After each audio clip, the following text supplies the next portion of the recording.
And then yeah, we will put it for the department, and if you're okay with it, we'll also post it publicly on YouTube. Okay, great. All right, cool. Everything should be all set. Just make sure you turn it on. Yeah, we'll probably be starting in a couple minutes. Okay, cool. Thank you. Hi.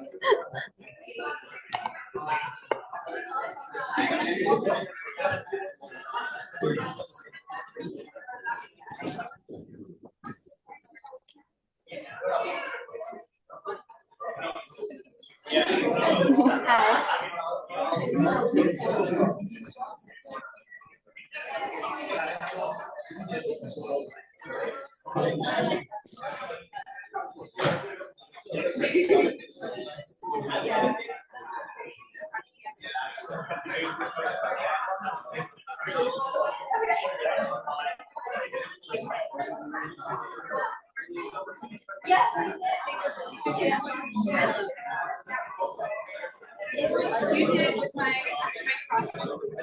it's still not done.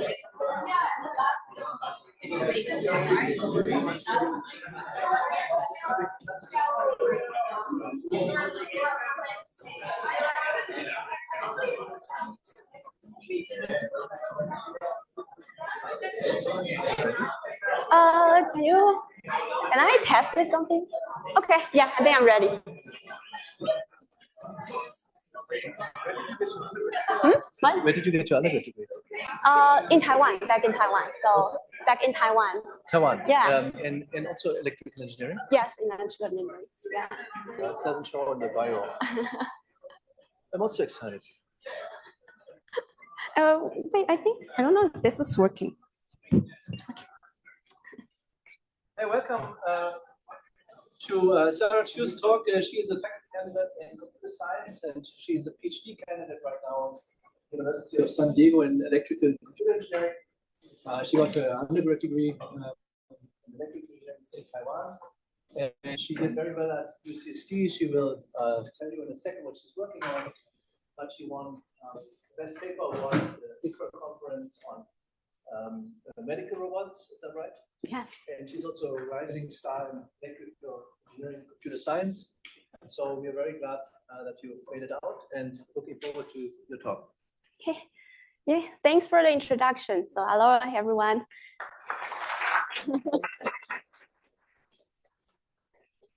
Hi, I'm Sarah. So today I'm happy to be here to present Robots in Scrubs, Advancing Robot Sensing, Planning, and Adaptability for Autonomous Medical Interventions.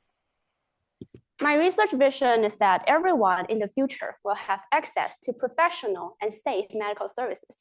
And these services including different physical operations such as surgery and medical evacuation. So are we anywhere close to this vision? Not really.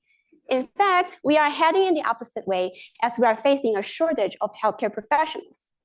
From 2024 to 2028, we expect to lose over 100,000 healthcare workers. And this shortage is partly due to aging population, stress, and burnout of healthcare workers. And the COVID-19 pandemic has deteriorated the situations a lot. And a shortage healthcare workforce makes getting access to healthcare an unfair game. And we can easily show this by looking at the number of physicians shared by every 100,000 people in different states and countries. So within the US, the number can range from 170 to 500. And globally, there are countries where every 100,000 people share only 2 physicians. So many people are still suffering from poor access to healthcare. Poor access to healthcare is an ongoing challenge caused by healthcare workforce shortage, geographic isolation, natural disaster, regional conflicts, or worse. In all these scenarios, robots are able to help. They can assist doctors and nurses in the hospitals or be sent to the places difficult for human professionals to reach. And nowadays, many robots are designed to provide different medical services. For example, some of them can search in the wild and perform medical evacuation. Some of them reside in a hospital to provide mental support, mainly cuteness, or assist in routines. And some of them are designed to perform high precision, minimally invasive surgery or other specific medical interventions. And many of these robots are nowadays teleoperated or being remotely controlled by humans. For example, the surgical robots. So the one I show on these pictures is called Da Vinci robotic surgical systems, which is one of the surgical robots that are commonly seen in the current hospitals. So usually they will have a human surgeon sitting in a console while the robots speak with the patients. The patient side will send back the video streams and the vital signs to the human surgeon, while the human surgeons will send the comments to the robot to actually operate on the human bodies. However, teleoperated surgery still involves significant cognitive demands and technical challenges. For example, after complex and prolonged operations, the surgeon can suffer from exhaustion, increasing the risk of the robot accidentally hurting the human body. Or the long distance between the surgeon and the patient can lead to latency and interruption due to poor internet connection. And in these scenarios, if robots have some autonomy and intelligence, they can relieve the surgeon's burden and improve the healthcare delivery by protecting the patients under unexpected situations. But for the robots to operate independently in the medical environments, they need to have sufficient medical knowledge. Or in other words, medical automation requires robots to also be healthcare professionals. But we probably all agree here that becoming a medical professional takes a lot of time and effort. For example, to become a surgeon, it usually takes a student 10 to 15 years of study. So they need to learn to identify different surgical tools, tissues, and organs. They need to learn how to conduct different medical procedures and gain deep understanding of human bodies. And finally, they need to continuously practicing their skills, observing senior surgeons in the operation rooms, or accumulate medical knowledge over time. So for robots to also be a medical professional, they need to go through a similar process. They need to have good sensing ability to understand the medical environments better. They need to develop good planning strategies to integrate the medical knowledge to perform professional and safe operations. And they are required to adapt medical knowledge quickly in different tasks and learn by observing others. Our past research focused on advancing robot sensing, planning, and adaptability to achieve autonomous surgery and autonomous human repositioning for medical evacuation. And in this talk, I'll focus a little bit more on the techniques to achieve autonomous surgery. But now you may have one concern. There are a lot of surgeries, so are we going to automate all of them? The answer here is no, because our main goal is trying to assist the surgeons and the nurses to help them to relieve their burdens. So we are targeting the more time-consuming and tedious tasks, such as suturing. So the goal for suturing is to close a wound or surgical incision, and it is very commonly seen in a wide variety of surgery. So in this talk, I'll talk about some of our previous work that can lead us to autonomous suturing, autonomous surgery, and autonomous human repositioning for medical evacuation.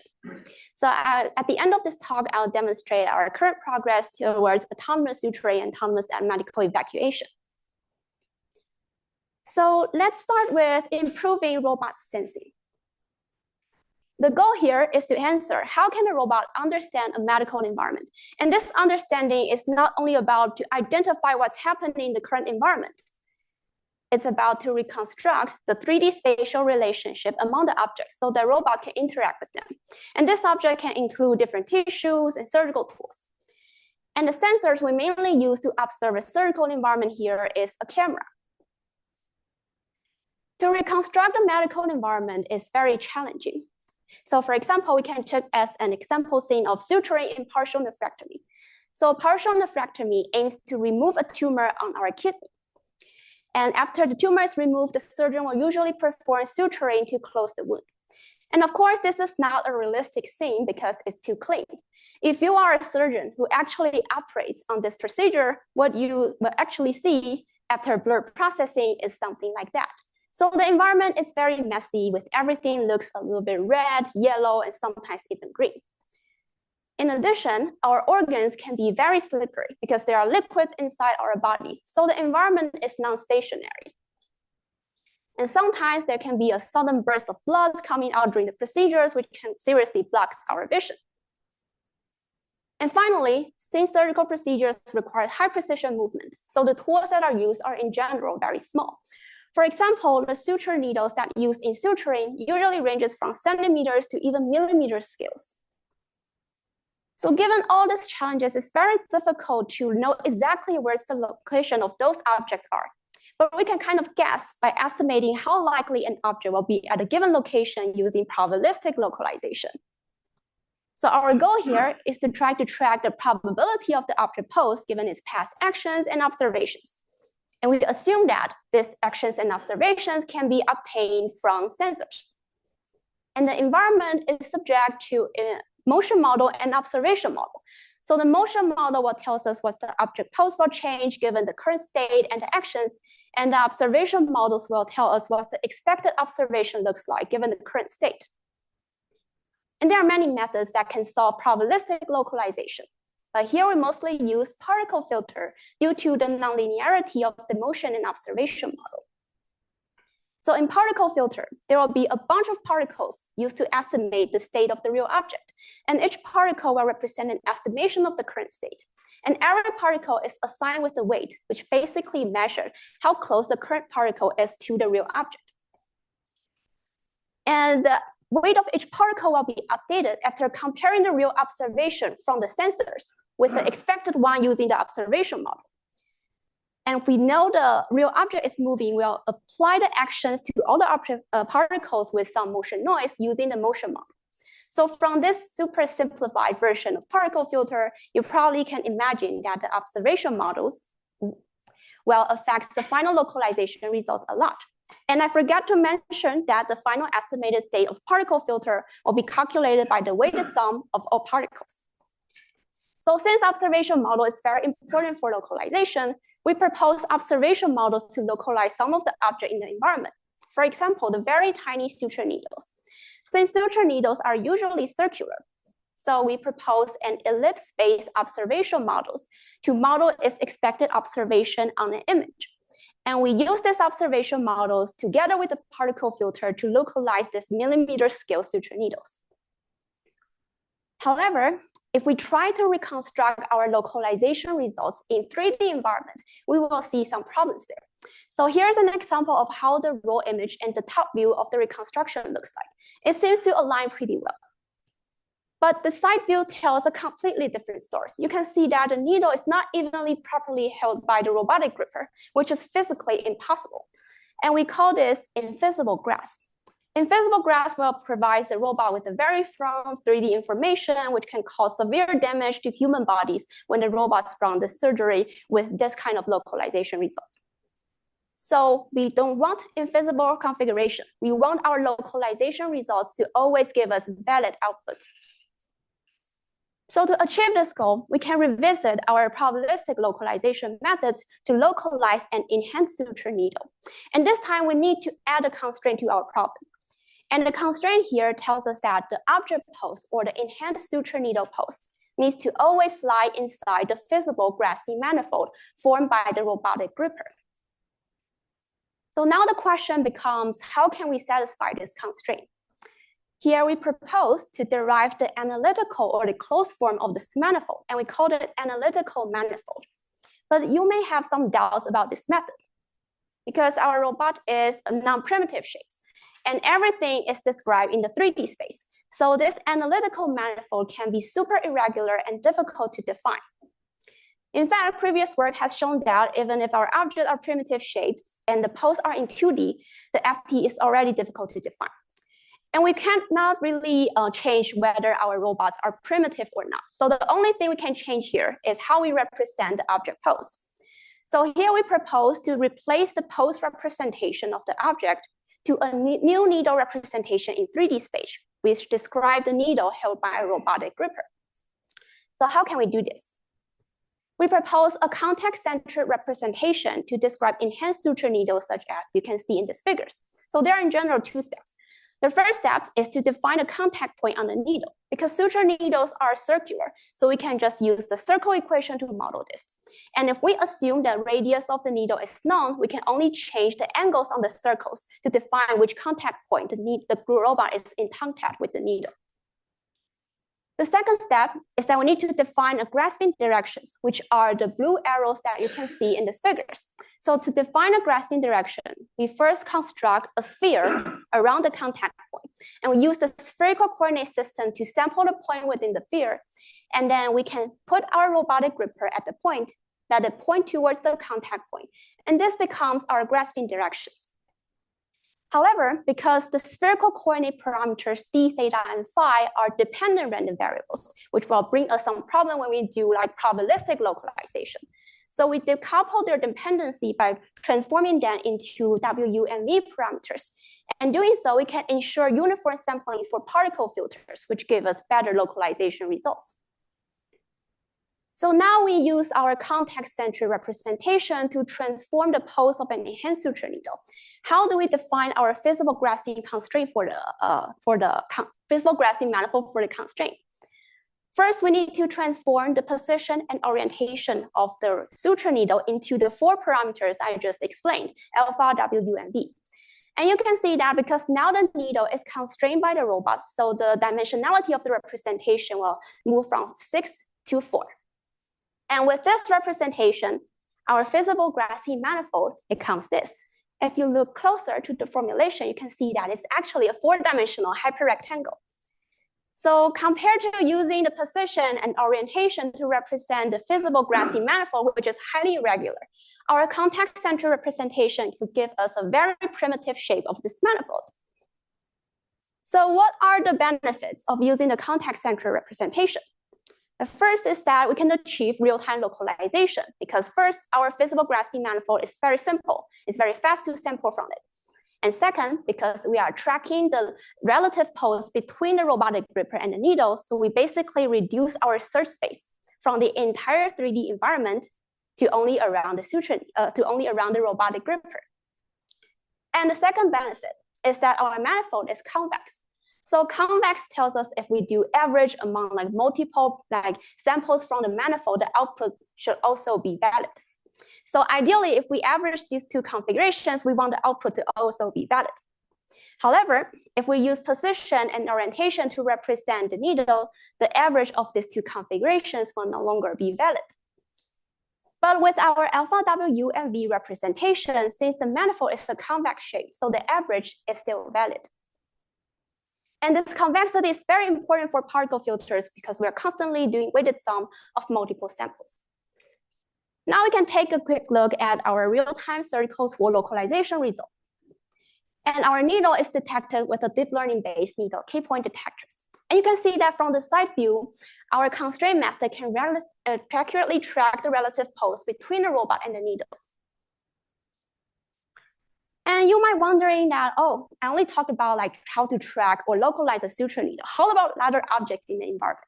We also propose like observation models to localize other objects accurately. For example, we use line segments to model like the surgical manipulator, which is the robot that you can see in the figures. And for tissues, we use the depth and semantic informations from deep learning methods to identify the boundaries of different tissues. And we use them as an observation model to localize our tissues. And I want to emphasize that a precise like sensing method is the key to precise surgical manipulation. So good localization results is the key why we can achieve like autonomous needle and tissue manipulation.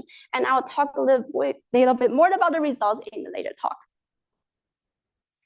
So now the robot has some understanding of the 3D information in the medical environments. Then we can move on to the next stage, which is robot planning.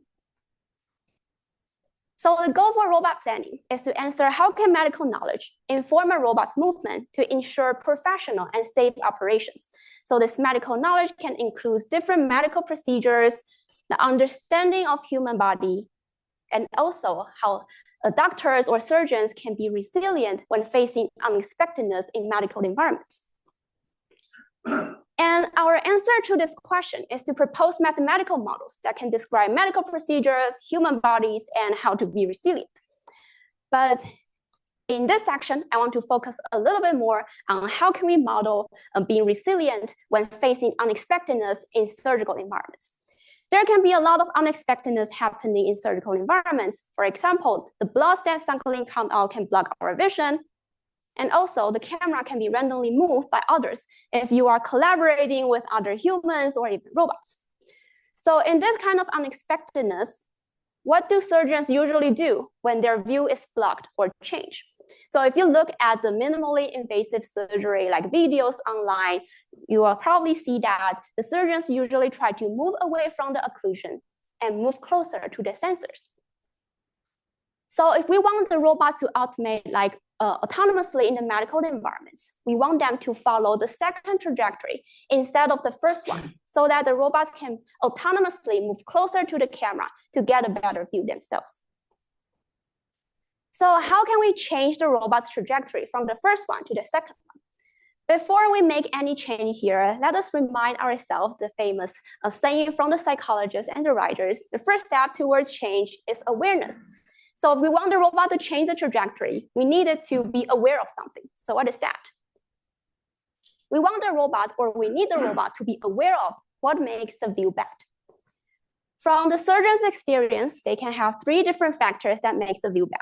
So the first one is the depth, which is distance to the camera.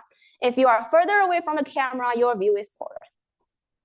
And the second factor is the position in the field of view. If you are more at the center of the image, then probably the camera can see you better. And the last component is the tool's orientation, or the robot's orientation. If you face yourself more towards the camera, then the camera can see a major portion of it, which means that they can have better view of you. And this can also avoid like self-occlusion. So now we know that the depth, the position in the FOV, and the tool orientation will affect the view quality. So we can try to model them mathematically so that the robots can leverage this information. So we can model this effect using the observation noise. So the observation noise here is modeled as a normal distribution with 0 mean and state-dependent covariance. And this covariance will depend on the different factors: the depth, the position, the FOV, and the tool orientation. So we scale the state-dependent covariance with the distance of the current state to the ideal depth image position in the FOV or orientation. And this ideal value can be obtained from like past experience from the surgeons, for example. And since we want to scale with this distance, we also assign a constant covariance. So now we have the mathematical models of how these factors affect view quality. Then the next question that we want to ask is, how does the view quality affect a robot's trajectory? So remember, in the previous sections, we talked about using probabilistic localization to track the pose of the objects. And we will run the trajectory using the localization results. So you can imagine that the localization results will affect the trajectory. And from this formulation, you can see that the environment noise, especially the motion and observation noise, will affect the performance of localization. So I can give you an example of the relationship between the trajectory and the observation noise. So let's say the robot wants to go from the start to the goal, and the planned trajectory is a straight line. And now because the robot is far away from the camera, so the uncertainty of the environment will be larger because the camera cannot see the object clearly. So the possible robot pose due to the uncertainty can be larger as the robot proceeds. So even our planned trajectory is straight, the final trajectory might be very irregular and the robot can never reach the goal. However, if we try to make the robot learn by themselves that they need to go closer to the camera, because now the camera can see the robots more clearly, the uncertainty in the environment, especially in the observation noise, can be smaller. So that the robot's trajectory can follow the planned one better and finally reach the goal. So what we want to answer next, given the previous examples, is that is there a function, an analytical function, that can relate the probabilistic localization results to the environment noise, especially to the observation noise? So before, we used particle filter to solve the problem, but particle filter is more like a sampling-based method. There really isn't a closed form that can represent this relationship. So here, we choose to use extended common filter, or EKF in short. So the idea of EKF and particle filter is similar. So instead of using a bunch of particles to estimate the state, EKF will try to use multivariate Gaussian. So the purpose of EKF is to track the mean and the covariance of the objects. And since EKF is a well-developed method, we already have a closed form between the environment noise to the final localization result, which is the final mean and covariance of our estimated state. So now our goal is trying to find a trajectory that maximizes the robot observability or minimizes the uncertainty in state estimation. And the previous slide tells us that EKF can estimate the belief or the distribution of the robot state by estimating its mean and covariance and give us a closed form. So to change or optimize the robot's trajectory, we can formulate the problem as a constraint optimization problem, with the objective being the uncertainty of the robot state subject to the motion model.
Oh, no worries. I have no idea why it's doing that. Yeah, but I cannot find the. I think it closed you out of the application. Oh, no, it didn't. Oh, wait. That's weird. So I cannot find this. I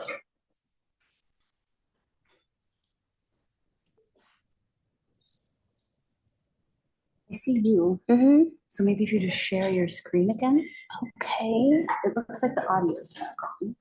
Is it sharing anything? Oh, I think it's sharing the presentation mode, right? It is, yes. Okay, maybe I should share it again. Yeah. Okay, maybe let me try it. Last time I think you shared this different screen, this one, right? this one. Yes. So, I see.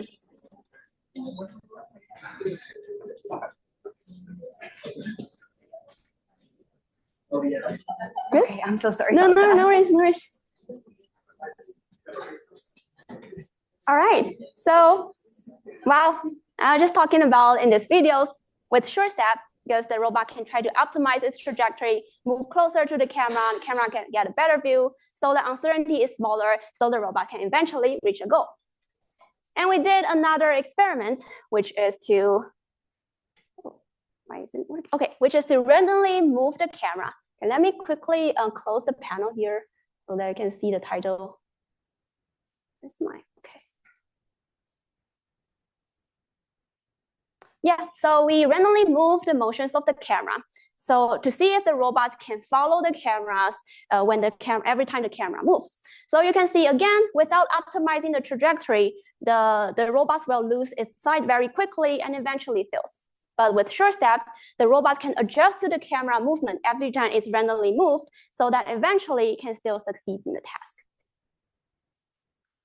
And other than working on like suture needle manipulation, we also develop planning methods that can work on different other tasks in surgery. For example, we can perform like suture path planning and then also tissue stabilization methods to pierce the needle through the tissues to perform suturing. Or we can try to like pull the needle and the thread out of the tissue, which is also a necessary step in autonomous suturing. So now we have talked a little bit about like how can we integrate like medical knowledge into robot planning to plan professional and safe operations. Now we are ready to move on to our final stage, which is robot adaptability. So the goal here is to answer how can robots learn general or medical policies by observing others and continuously accumulate their knowledge over time. Humans are in general very good at this. For example, the medical students can learn by observing senior surgeons. The more they observe, the better they learn. For the robots to have like similar learning capabilities, we need to first define what learning capabilities should robots have in a very concrete way. So we can summarize these capabilities using an example. Let's say we want to learn how to ride a motorcycle. We have never done that before, but we can observe how others do skateboarding and bicycling. Although there's like really little relationship between these tasks, we can still learn from other strategy of balancing on wheels. And we call this compositional learning, which is to combine policies from multiple sources to form our own knowledge set and learn from it. And this is a very flexible learning capabilities. Now we have learned how to ride a motorcycle. We can quickly update our knowledge set with the new policies, and now we can try to learn how to drive. This time, we don't need to re-navigate the entire knowledge set because we already know the effect of each policy based on previous experiments when we try to learn how to ride a motorcycle. So we call this incremental learning, which is to update our knowledge set quickly and accumulate knowledge over time. So now we want to achieve incremental and compositional learning. How to integrate these learning behaviors for robots? When talking about like learning from experience, we usually think of reinforcement learning. So in reinforcement learning, the environment will provide the robot with the observation, and the robots will provide an action based on their policies, apply them back to the environment. And the environment will provide a reward for the robots to update their own policy. So to achieve the desirable learning capabilities, we propose knowledge-grounded reinforcement learning, in which here we will provide a robot with the external knowledge set, which forms of external policies, possibly in different forms, for the robot to learn more efficiently and to achieve compositional and incremental learning. So just to summarize, the goal for KGRL is to achieve sample-efficient, compositional, and incremental learning. To achieve the goal of KGRL, we propose an actor model called Knowledge Inclusive Attention Network, or KIAN in short. So actor model will output an action given the state from the current environment. And there are four major components. The first one are the external policies. The external policies are the policies developed by others used to solve other tasks. And they are here to help the robots to learn a task more efficiently. And because they are all developed by others, so we decide to fix their parameters here. The second component is called the inner policy. Inner policy is a learnable model which the robots can develop their own strategy instead of rely entirely on all the external policies. And the third component are policy embeddings.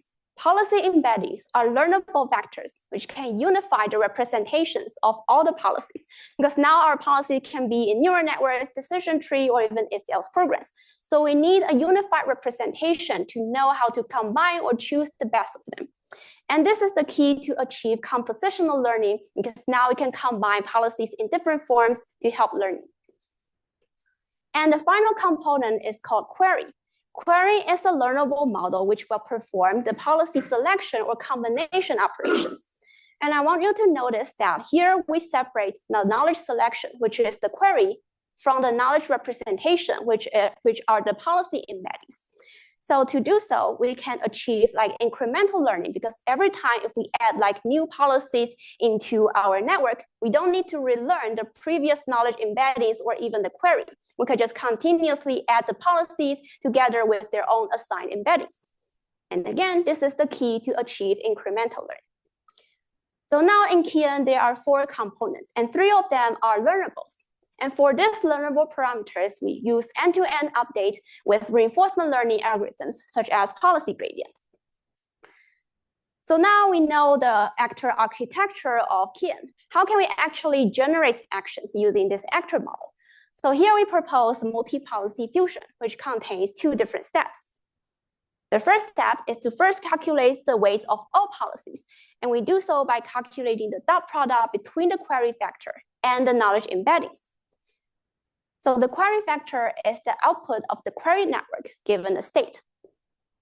And we call this operation attention. Then the weights are all normalized using the normalized softmax methods or other methods.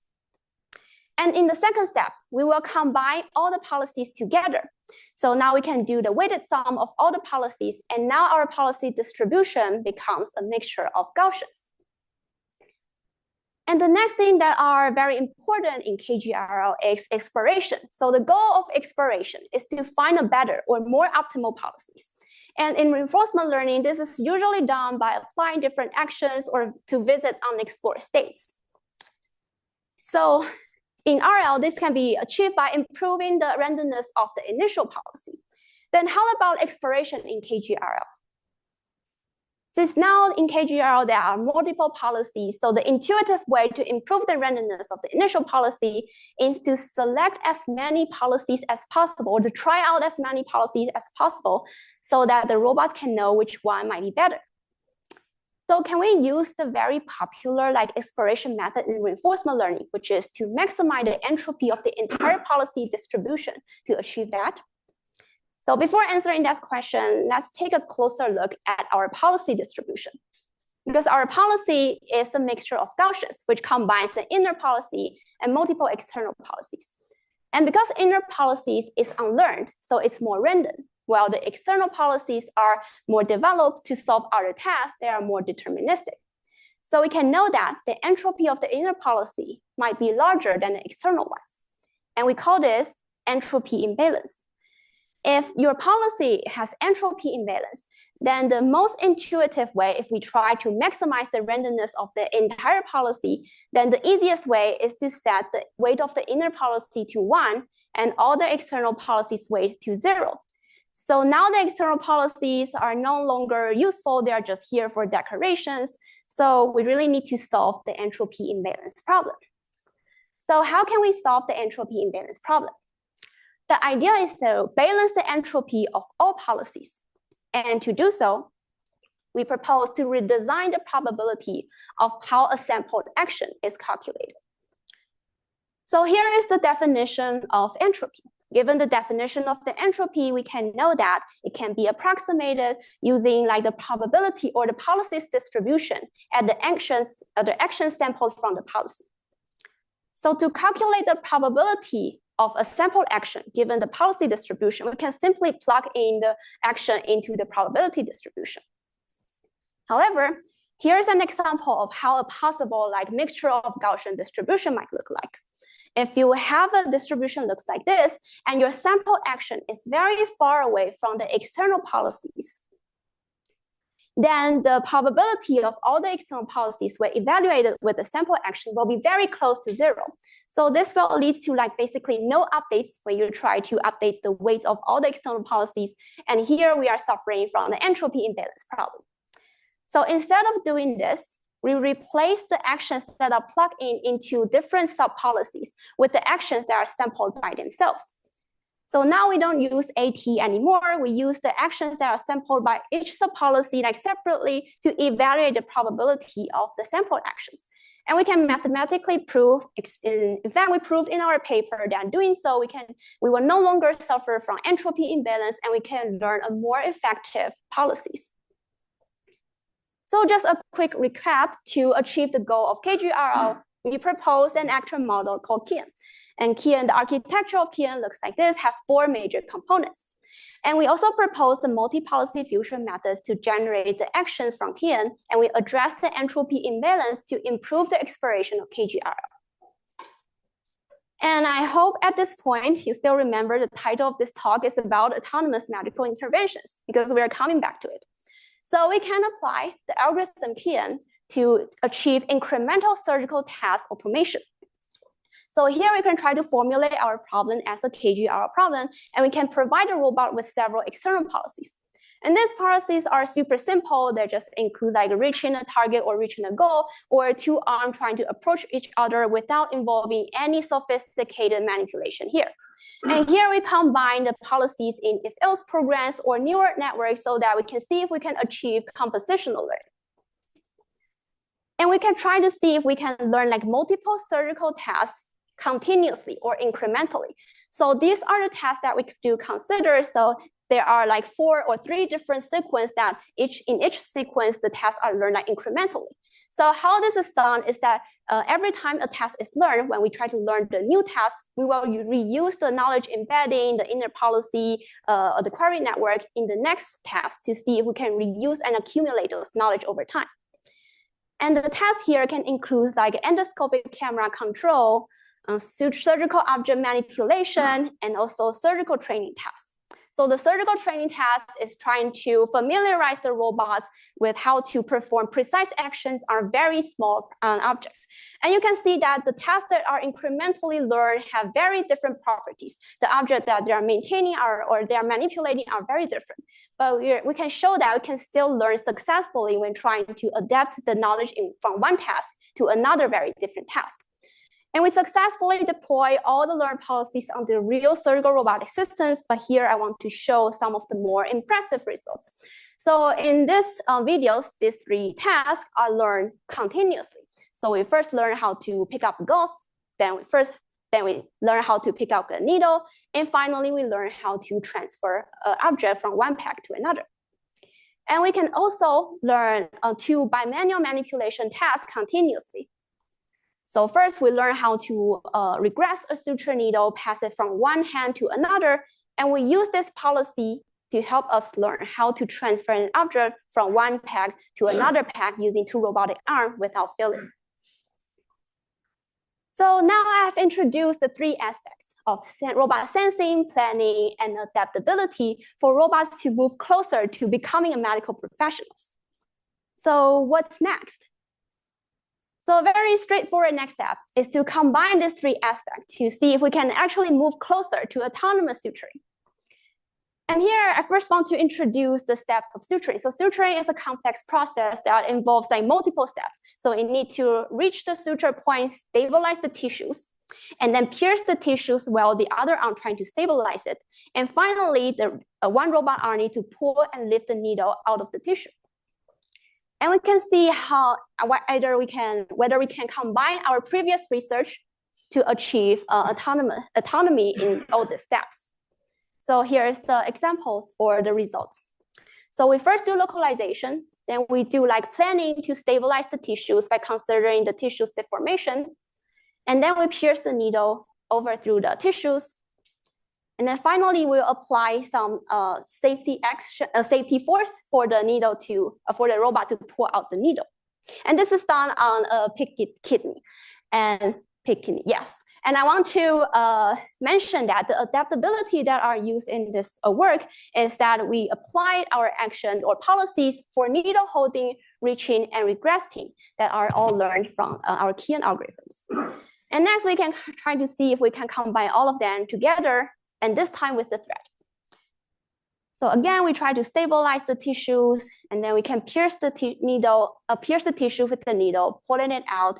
And although it's not very obvious here, but now since we have a thread connected to the needle, the force that are applied when pulling out the needle needs to be different when there is no thread connected to the needle.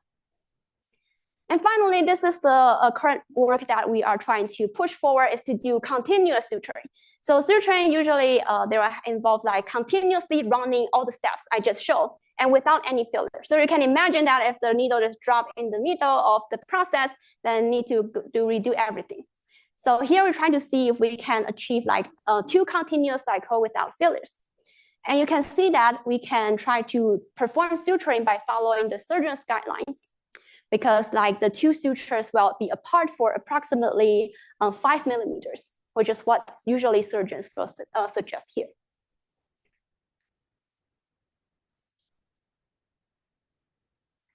And next, I want to talk a little bit about like our other line of research, which is to automate like body maneuver in search and rescue scenarios. Usually, the first thing that the robot will do in this scenario is to estimate the human configurations. And then they'll try to generate a high-level sequence of human configurations to move them into the right position, easier for evacuation.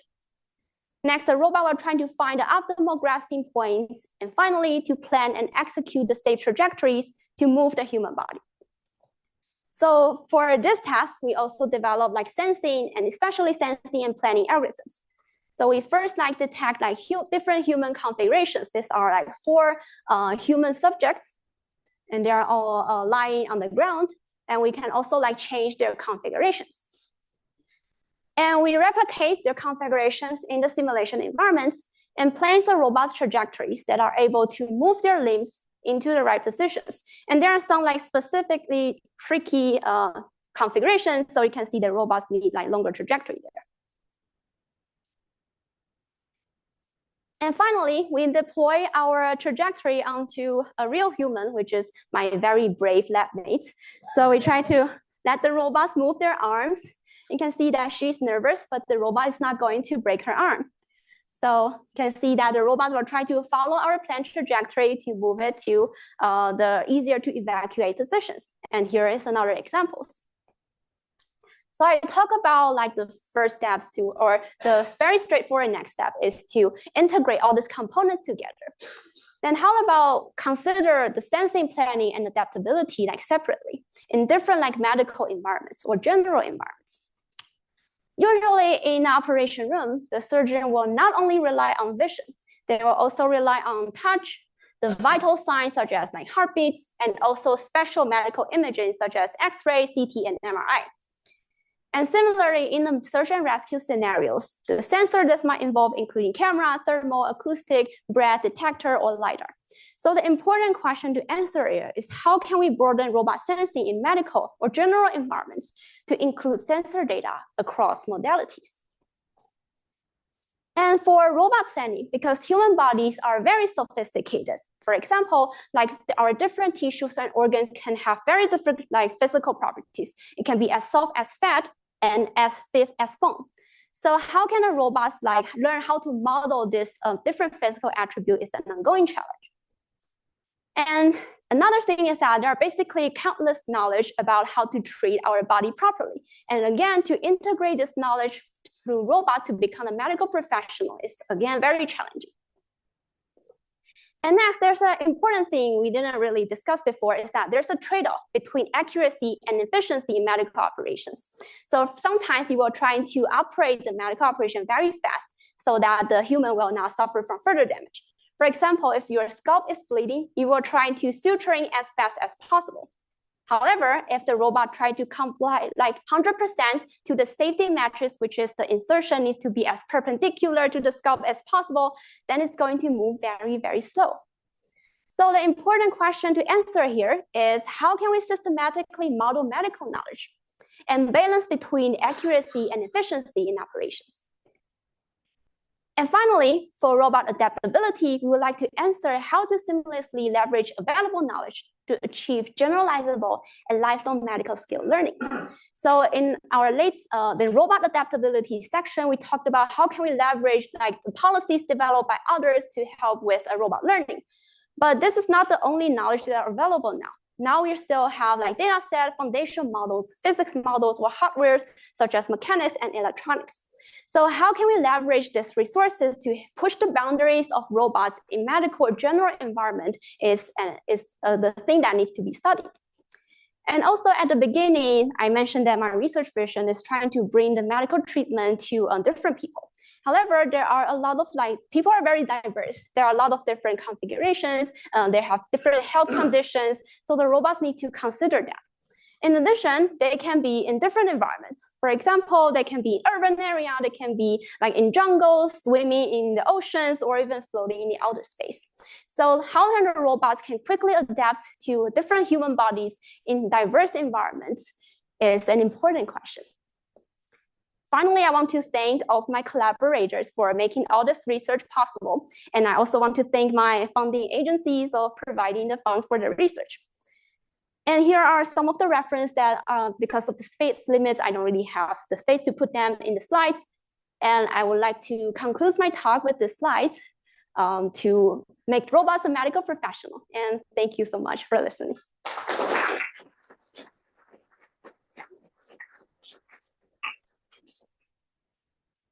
Yep. Thank you, Sarah.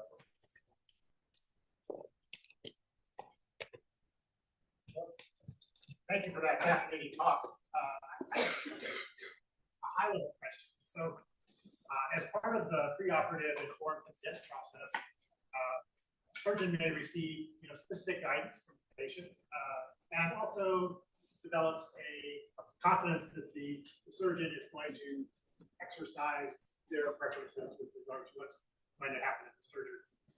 I was wondering if you see tension between the idea of autonomous robots performing surgery and the notion of informed consent, and if so, how might it be addressed? I see. So I would say like one of the biggest challenge I consider in autonomous robotic surgery is kind of like the trust, or how the surgeons are willing to use the robots to help them with the autonomous procedure to help them with doing surgeries. And as you mentioned, different like surgeons have different preference, and also different like patients may have their own concerns, right? So it's very, I would say it's very difficult to try to integrate like all of these things into the autonomous like robotic systems. So I would say like the things that we're trying to integrate here is the fundamental, like the most important things that the robot must achieve, which is safety.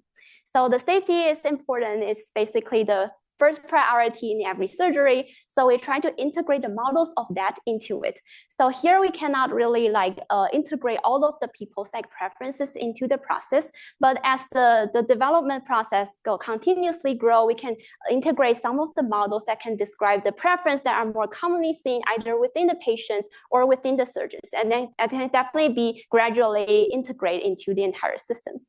Did that answer your questions? Almost. I mean, is a patient capable of making informed consents to an autonomous robot? You mean like can the patients provide their inputs towards? Will the patient understand the process well enough to offer informed consent? Well, I would say that's an important process that needs to be provided to the patients. So before you conduct like surgery, you need to provide like important information for the patient to know what's going to happen during the surgery, right?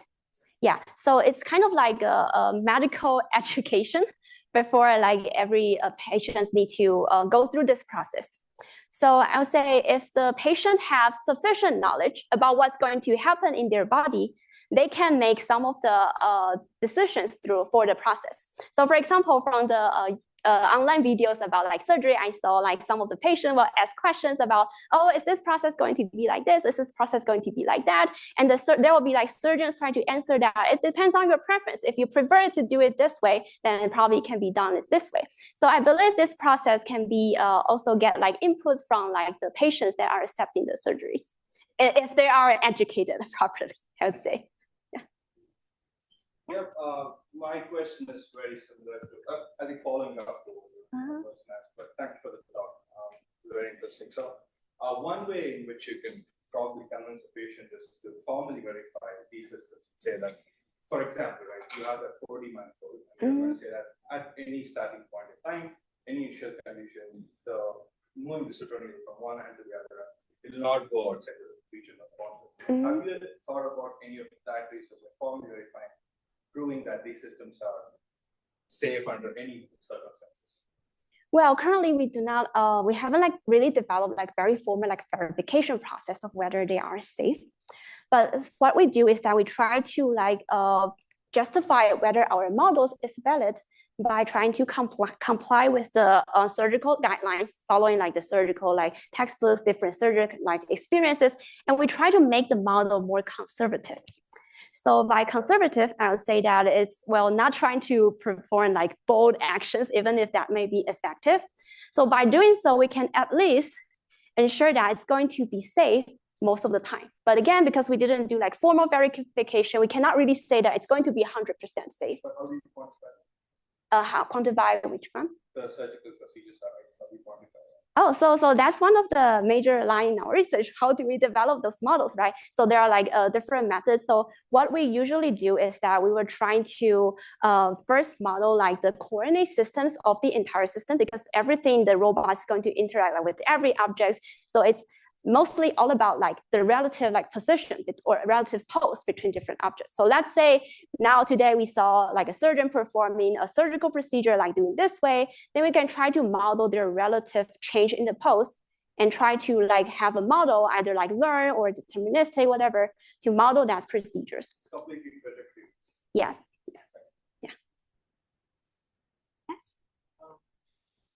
What other kind of sensing materials are you kind of interested in, or do you think that are kind of close to being implemented for these surgical robots? Look like you were just using this like one camera and like repositioning that.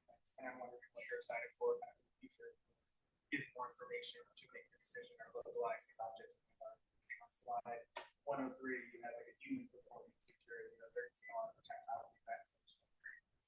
Well, definitely tactile feedback is one of the things that I'm most interested in integrating into the system, because actually when surgeons are doing teleoperative surgeries, one of the biggest complaints they have is that, oh, they don't have touch feedback. So it's kind of awkward if you are performing something, try to interact with, manipulate object without having like touch feedback. So I think that's one of the top priority I'm interested in looking into. And another one is the special imaging techniques such as like X-ray, CT, and MRIs, because they are very much used to guide the surgeons to perform like safe operations nowadays. And it's also kind of weird if they are not really integrated into the autonomous robotic surgical process. So I think this two will be the major one. Yeah. Yes. Can I ask, why use the extended color filter as opposed to any other sort of data simulation? Any other which frameworks? So like variational data simulation or ensemble. So why we choose extended common filter is that we try to see how the uncertainty of the trajectory will evolve over time. So we are specifically interested in what's the uncertainty at the end of the trajectories. Although the uncertainty in the middle of the trajectory is also very important, but we are specifically interested in the end of the trajectory so that we can tell if it reached the goal. And given this content, it will be like more intuitive for us to trying to see whether there's an algorithm that can try to keep track of this uncertainty throughout the entire trajectory, and then eventually give us the uncertainty of the final state. So given this content and our goal, that's why we choose an extended common filter. Does that answer your question? Yes. Yeah.